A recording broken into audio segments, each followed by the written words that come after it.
em decorrências das sequelas que ele enfrentava de um AVC em 2020. Ele lidava com sequelas na voz e também na perna. Mas, afinal, por que o AVC acontece? Aqui no estúdio, eu estou recebendo um médico neurologista, o doutor Pablo Lorenzon Coutinho, e quem vai nos ajudar a entender mais sobre o AVC. Boa tarde, doutor Pablo, tudo bem? Tudo bom? Tudo bem. Primeiro, explica pra gente o que é o AVC. A gente popularmente chama de derrame, é a mesma coisa? É a mesma coisa, é só um outro jeito de falar, né? É isso mesmo. Aí a gente separou uma imagem, doutor Pablo, que mostra dois tipos de AVC, o isquêmico e também o hemorrágico. São os dois únicos tipos de AVC que são possíveis e como é que eles acontecem aí? Sim, basicamente é isso, né? O principal causa de AVC é esse tipo isquêmico, responde por 70% mais ou menos dos casos, né? Que é decorrente do entupimento do vaso que leva sangue para as regiões do cérebro. Imagina o vaso sanguíneo, ele se divide como se fosse em árvore, em galhos, né? E se um galho daquele entope, vai determinada região do cérebro ficar sem a irrigação, sem oxigênio, sem o nutriente para o neurônio, aquela área vai sofrer. E aquilo que ele comanda também vai ter a repercussão, exatamente. E o hemorrágico, qual é a diferença? O hemorrágico já é quando um vaso se rompe, existe o extravasamento de sangue naquela região, e aí aquela região vai estar em sofrimento também, né? Eu queria saber, doutor Pablo, porque às vezes a gente pensa muito no AVC da pessoa que vai ficando com a boca torta. Eu acho que talvez seja a principal coisa que a gente pense, né, quando fala em AVC. Ele dá sinais antes de acontecer? É possível a gente entender, alerta vermelho aí para AVC? Isso é uma coisa importante, até difícil, porque se a gente comparar, por exemplo, com um infarto, a pessoa logo sente aquele aperto, aquela dor intensa e vai procurar um pronto-socorro imediatamente, porque acha que vai morrer. Já o AVC não é tão fácil assim de identificar. Muitas vezes é isso mesmo, uma dificuldade para falar, uma boca torta, geralmente associada ao mesmo lado com o braço mais fraco, dormente, formigando. Pode ser uma falta de coordenação também, só de um lado do corpo. Uma perda do campo visual, imagina o campo, você perdeu um pedaço do campo visual. Quando mais grave até, reduzir o nível de consciência, a pessoa ficava até um pouco mais sonolenta. Então, são algumas coisas que podem confundir com outras situações e acaba retardando o paciente de procurar um pronto atendimento. Já, doutor Pablo, a gente vai falar aí sobre causas, prevenção, fatores de risco, mas eu queria falar sobre um projeto bem bacana que está acontecendo lá na UFPB, que é quando o AVC geralmente deixa sequelas, né, no paciente. E lá na UFPB tem uma turma, uma fisioterapeuta, na verdade, que ela desenvolve uma pesquisa de doutorado que oferece sessões de fisioterapia a pacientes com sequelas e aí consegue dar novamente mais qualidade de vida a esse paciente que ficou com sequelas. Vamos ver.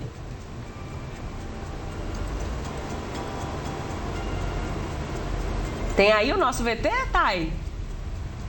Em 2018, com só 25 anos, Ricaele sofreu um AVC e descobriu que foi por conta de uma trombofilia adquirida. E esse momento difícil da vida deixou sequelas. Na parte motora e na linguagem também. Fiquei afásica por um bom tempo, perdi a fala completamente e aí recuperei, eu diria que 100% dessa fala. Você teve também teve dificuldade na locomoção nos movimentos superiores também? Com certeza. Tanto superiores como também na marcha. Eu tive que reaprender a andar. Eu não andava, eu usava cadeira de rodas no começo, né? Durante quanto tempo você ficou assim? Nos 3 primeiros meses foi bem difícil. Os 3 primeiros meses foi bem desafiador. Há aproximadamente um mês, ela começou um tratamento com a fisioterapia que é voltada para pacientes que sofreram AVC e ficaram com danos na região motora do corpo. A Ricaele se empenha nas sessões e já consegue perceber avanços. Eu acho que eu melhorei em relação ao meu equilíbrio, né? Eu tenho uma dificuldade de manter o equilíbrio na hora de andar, prestar atenção, enfim, né? Essa questão melhorou bastante. A atenção melhorou a nível hard, digamos assim. Esse tratamento faz parte de uma pesquisa de doutorado que, através de várias atividades, visa levar mais qualidade de vida para os pacientes, assim como a Ricaele. Depois que o paciente tem a lesão, né, o AVC, ele apresenta uma série de sequelas a nível motor, são as principais sequelas que ele apresenta. E geralmente em um lado do corpo, né, o lado contrário à lesão onde aconteceu no cérebro. E aí a recuperação é baseada nessa melhora da atividade motora desse paciente. Muitas vezes ele vai ter prejuízos de limitação de movimento, dificuldade para marcha, dificuldade de equilíbrio. E aí a fisioterapia tem esse principal foco, que é a recuperação, para que ele tenha uma melhora na qualidade de vida, uma melhora no desempenho das suas funções no dia a dia, para que ele tenha uma vida pós-AVC o mais normal possível, né? Assim como era antes da lesão acontecer. Então, a fisioterapia ela pode ser com vários recursos e técnicas, mas o tratamento depende muito das sequelas que o paciente apresentou, né? Então, temos diversas sequelas, diversas técnicas disponíveis que vai ser avaliado de acordo com o comprometimento desse paciente. O tratamento é feito durante 30 sessões, sendo 3 vezes por semana e cada consulta sendo de 30 minutos. E olha, os benefícios são vários. A melhora nessa mobilidade, né, no equilíbrio e também na questão cognitiva, né, estimulando memória, atenção, linguagem.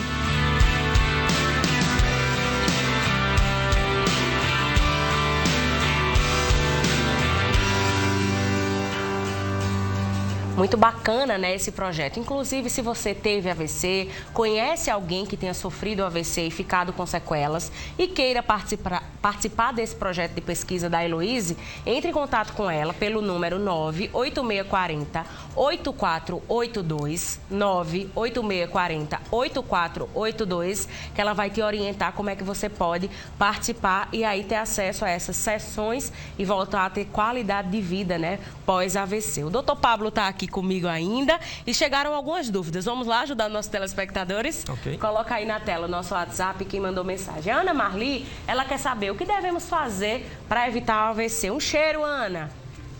Bom, o AVC, eu costumo dizer, para ele acontecer, você tem que transbordar um copo. E nesse copo a gente tem vários ingredientes. Então, pressão alta descontrolada, diabetes descontrolado, a falta de exercício, sedentarismo, tabagismo, o álcool em excesso. Então, cada coisa dessa, a idade também, que é um dos poucos que a gente não consegue modificar. Sim.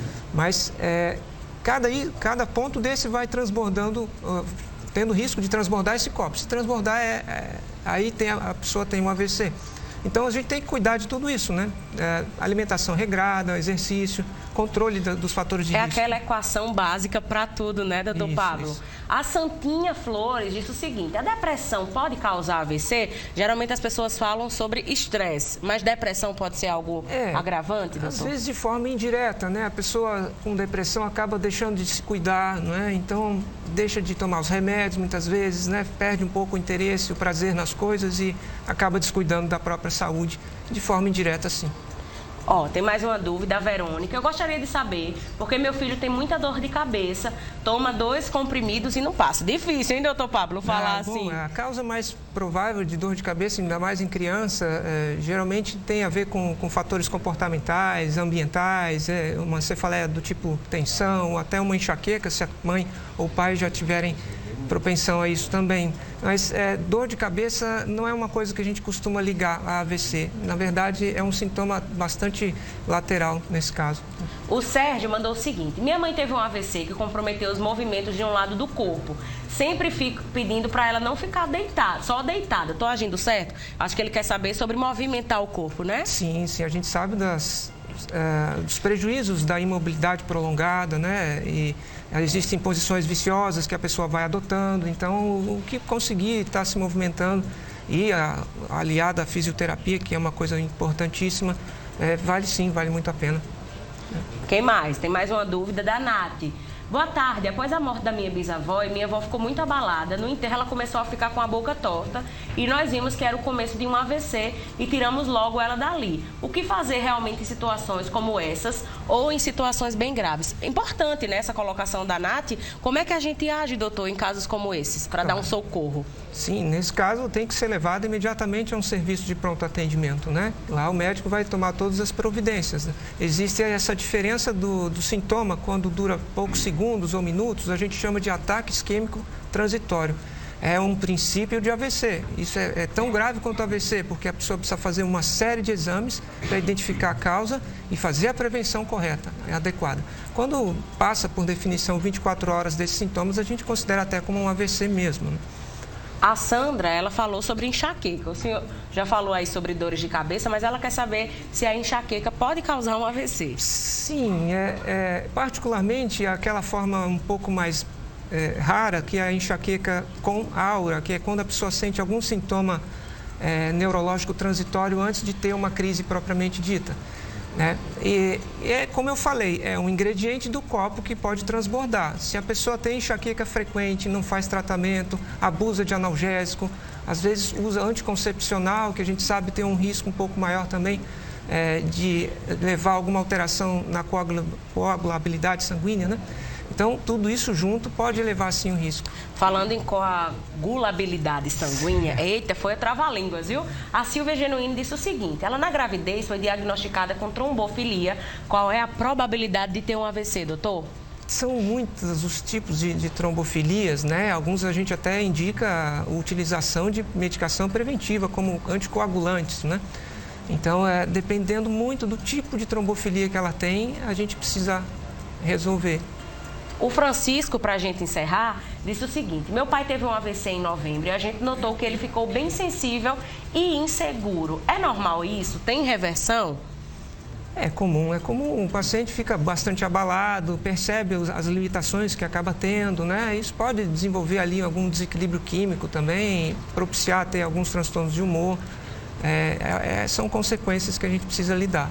Doutor Pablo, lhe agradeço demais por ter vindo aqui, ajudado os nossos telespectadores. É sempre um tema que eu acho que a gente sempre fica, né? Sentir uma dor de cabeça, será que é AVC? Eu acho que é importante a gente trazer esse tema para desmistificar e também acalmar o coração do pessoal de casa, mas também é bom regularmente procurar um neuro, né, doutor? Sim, com certeza. Um neuro, cardiologista, o que é bom para o coração também é bom para o cérebro. Então, tá com tudo em dia, o check-up é muito importante.